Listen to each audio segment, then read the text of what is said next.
So far, sir, ang haba ng hearing kanina, Oo. ano po yung napala natin? Yung kumbaga yung pinaka-importanting nakuha natin mula po dito sa clarificatory na ginawa natin? Well, marami rin po tayong na-discovery kanina, no? Unang-una, marami pong inihayag yung ating resource person.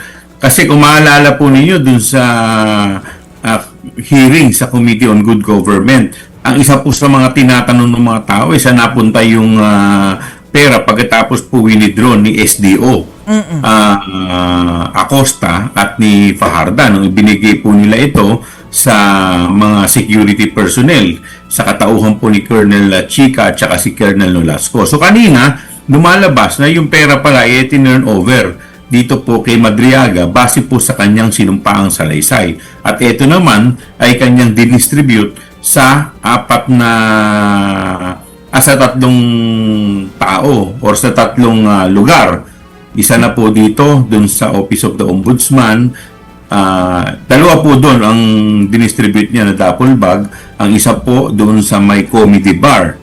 At meron pa po doon sa isa na kanyang binabanggit kanina. So, dito po nakita po natin, kagaya po ng kanyang salaysay, sinabi nga niya na hindi po totoo na 11 days na inubos yung 125 million. Kanina, sinasabi niya less than 24 hours ay na-distribute na yung 125 million.